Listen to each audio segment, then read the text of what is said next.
গোষ্ঠী কোন্দলের জেরে দলের সদস্যদের ঢুকতে না দিয়ে তৃণমূল সদস্যদের সমর্থন নিয়ে প্রধান উপপ্রধান নির্বাচিত করার অভিযোগ উঠল বিজেপি নেতৃত্বের একাংশের বিরুদ্ধে। তারই প্রতিবাদে পঞ্চায়েত সদস্য পদ থেকে ইস্তফা দেওয়ার ইচ্ছে প্রকাশ করে বিডিওকে চিঠি লিখলেন বিজেপির সদস্যদের একাংশ। প্রধান উপপ্রধান নির্বাচনকে ঘিরে এবার বিজেপির গোষ্ঠীদ্বন্দ্ব প্রকাশ্যে এলো নদিয়ায়। সম্প্রতি সাধনপাড়া 2 নম্বর পঞ্চায়েতের প্রধান উপপ্রধান পদত্যাগ করেন। মঙ্গলবার ভোটাভুটির মাধ্যমে ফের প্রধান উপপ্রধান নির্বাচিত হয়।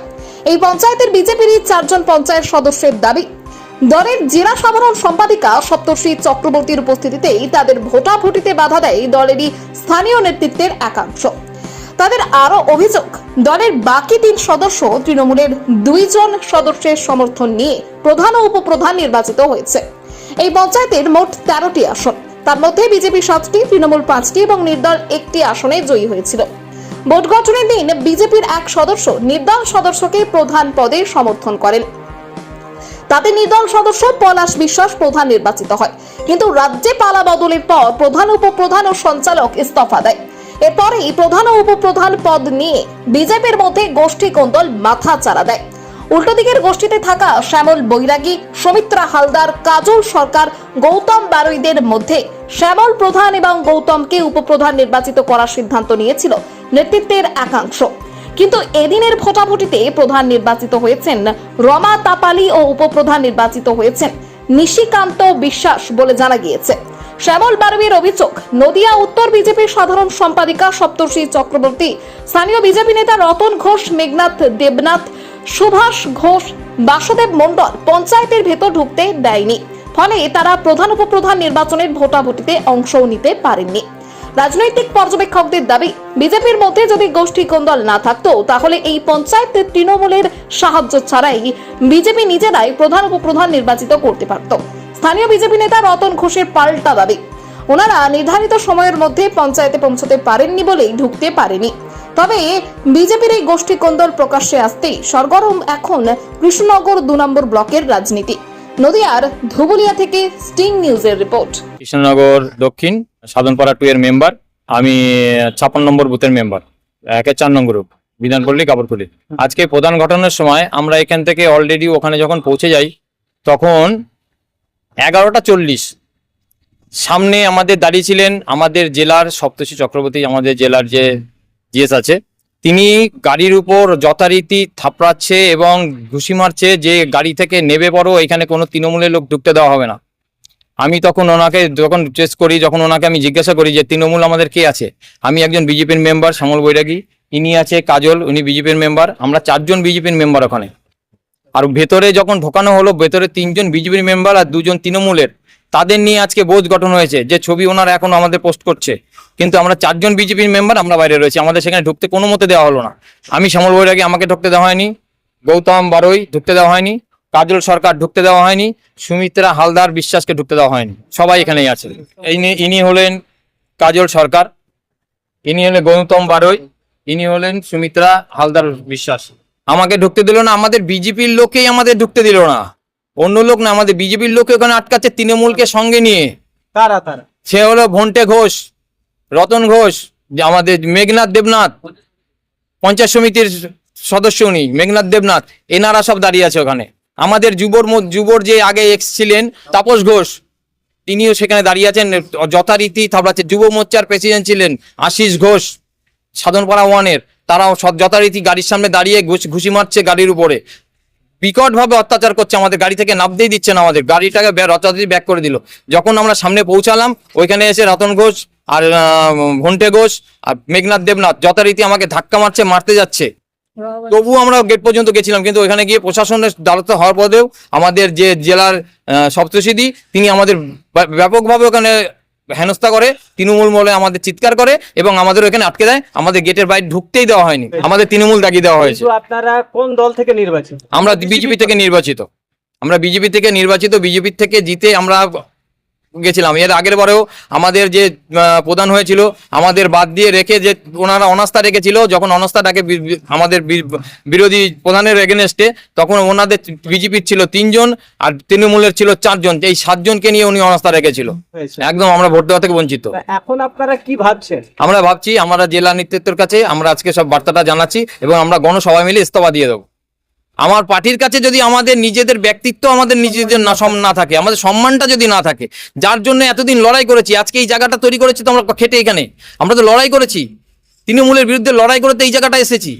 সেই জায়গাটাতে আমাদের তৃণমূল দাগিয়ে দেওয়া হলো আমরা একজন মেম্বারকে। এর থেকে কষ্টের আর কিছু আছে? সপ্তশীদি নিজে, জেলার যে জিএস সপ্তশীদি নিজে বলছে আমি তৃণমূল। আমরা আপনি জেলা প্রেসিডেন্ট অর্জুন বিশ্বাসকে জানিয়েছেন এটা? অর্জুন বিশ্বাস যখন উনি ওখানে ফোন করছেন, অর্জুন দাকে বলছে, অর্জুন দা আমাদের লাইনে রয়েছে, তোমার যদি কিছু বলার থাকে অর্জুন দাকে তুমি ডাইরেক্ট বলো, অর্জুন দা লাইনে রয়েছে। অর্জুন দা সব শুনতে পাচ্ছে, আমাকে বলছে দেখুন অর্জুন দা শ্যামল আমার সঙ্গে কিভাবে ব্যবহার করছে, আমাকে চেস করছে। তা আমি উনি আমাকে জিজ্ঞেস করছে তুমি কে, আমি বললাম আমি একজন মেম্বার। তাহলে বললাম আপনি তাহলে কে, আপনি কেন আমাদের আটকাচ্ছেন? উনি তখন অর্জুন দাকে বলছে দেখুন আমি একজন জিএস, আমাকে বলছে আপনি কে, দেখুন শুনুন। আপনি ডাইরেক্ট ওনাকে ফোনে শোনাচ্ছে অর্জুন দাকে, অর্জুন দা নিজে শুনতে পাচ্ছে সব কথাগুলো।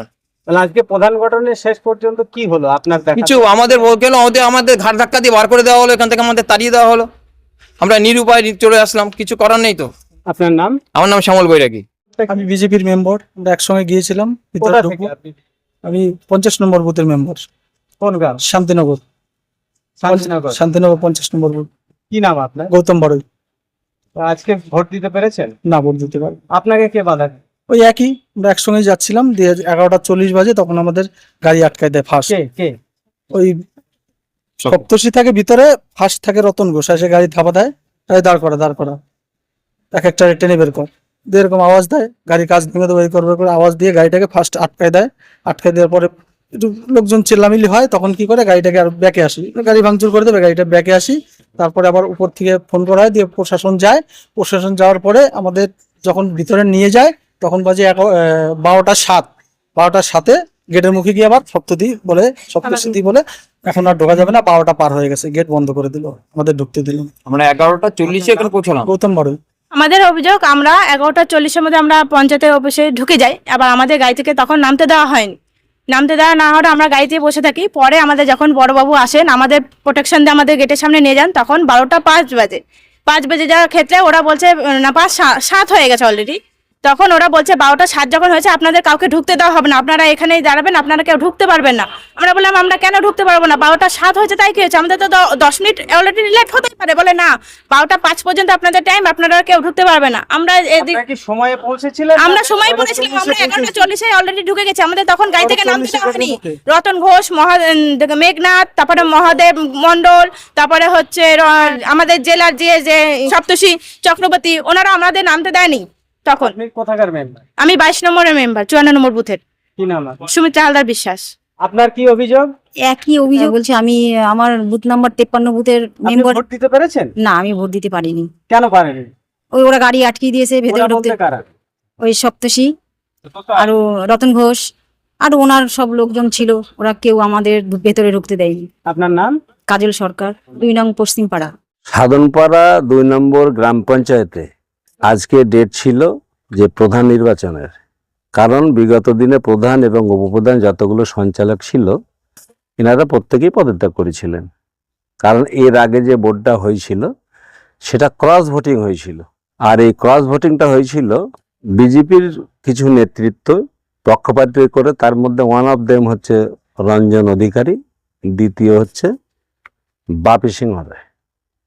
এদের দুজনের ইয়েতেই এটা হয়েছিল। এবং আপনার জানা আছে 98-এ বাপি সিংহ রায় নিজে সিপিএমকে ভোট দিয়ে বোর্ড গঠন করিয়ে দিয়েছিল। প্রধান নির্বাচিত হয়েছে রমা তাফালি, আর উপপ্রধান নির্বাচিত হয়েছে নিশিকান্ত বিশ্বাস। আরো একটা কথা বলে নি, কতজন উপস্থিত ছিল? টোটাল উপস্থিত ছিল 6 জন। একজনের সার্টিফিকেট ছিল না, মানে আনতে ভুলে গিয়েছিল বলে, 12টার পর হয়ে গিয়েছে বলে তাকেও ঢুকতে দেয়নি। এবং যারা এসেছিল তাদের এসেছিল 12:30টার পর, যার জন্য তাদেরকে পুলিশ ঢুকতে দেয়নি। আচ্ছা, কত ভোটে তাহলে প্রধান নির্বাচিত হলো? ভোটটা মানে রেজাল্টটা কি ছিল? 5। তাতে কোন দল থেকে কজন ছিল? টোটাল বিজেপির ছিল 3 জন, আর অল ইন্ডিয়া তৃণমূল কংগ্রেসের ছিল 2 জন। আচ্ছা, তৃণমূলের দুজন কারা কারা? তৃণমূলের দুজন কারা কারা, একটা হচ্ছে সোনালী বিবি, আর একটা সজিনপুরের মেম্বারটার নাম হচ্ছে বালিকা সর্দার। আর বিজেপির তিনজন? বিজেপির তিনজন নিশীথ বিশ্বাস, রমা তাফালি আর রাধারানী ঘোষ। এটা কোন দলের প্রধান নির্বাচিত হলো? বিজেপি দলের প্রধান নির্বাচিত হলো। তাহলে সাধনপাড়া 2 নম্বর গ্রাম পঞ্চায়েত কি এখন বিজেপির দখলে? সম্পূর্ণ বিজেপির দখলে। সাধনপাড়া 2 নং গ্রাম পঞ্চায়েত বর্তমানে বিজেপির দখলে।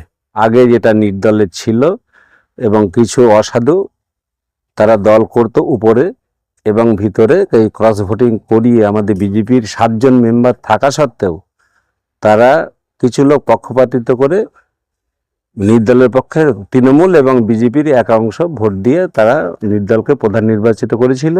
সেইটাই তারা মানে আজকে তারা তাদের ভুল বুঝতে পেরে পদত্যাগ করেছে। রতনদা, যার জন্য একটা বিষয় আজকে খুব বিতর্ক তৈরি হয়েছে, সেটা হচ্ছে যে যেহেতু আপনি বলছেন যে এটা বিজেপিরই দখলে আসলো, তাহলে বিজেপি যারা ভোট দিতে পারেনি 4 জন মেম্বার, তারা বলছে যে আমাদেরকে বাধা দেওয়া হয়েছে।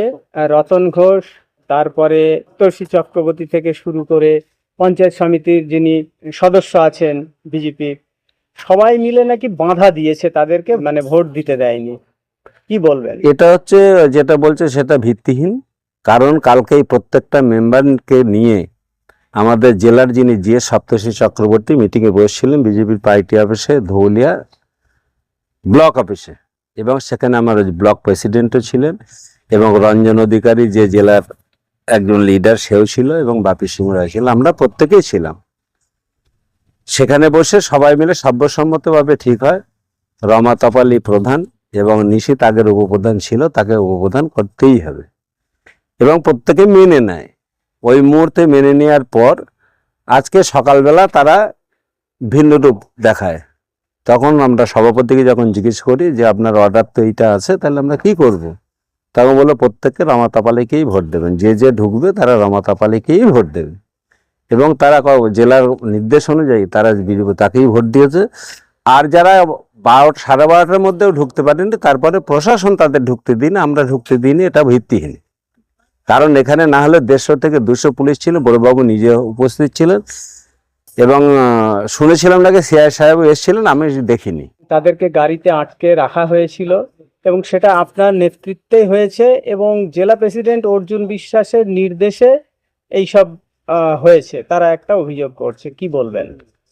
না না, ওর জেলা প্রেসিডেন্টের যেটা নির্দেশ ছিল সেটা এমন, আমাদের 7 জন আছে, 7 জনকে নিয়ে আপনারা বোর্ড গঠন করেন এবং সেইভাবেই আমরা সর্বসম্মতভাবে আমরা একসঙ্গে চেয়েছিলাম যে বোর্ডটা গঠন হোক। কিন্তু তারা যখন আসতে লেট করলো, পুলিশ তাদের ঢুকতে দিইনি, 12:30টার পরে ছিল, পুলিশ ঢুকতে দিইনি। এরা যেটা বলছে যে রতন ঘোষ ঢুকতে দিইনি, কারণ 150-200 জন পুলিশকে উপেক্ষা করে আমি ঢুকতে দেবো না, এটা হতে পারে না। একটা বিষয় বলুন, আপনাদের দলের লোক তারা এই যে ভোট দিতে পারলো না, এই বিষয়ে তাহলে আপনার কি বক্তব্য? এ বিষয়ে ভোট চালানোর ক্ষেত্রে তারা সহযোগিতা করবে, যেহেতু তারা টাইমলি পৌঁছতে পারেনি। আগামী দিনে তারা সহযোগিতা করবে এবং রমা তাপালিকে সমর্থন করে এদের নিয়ে ভোটটাকে চালাবে।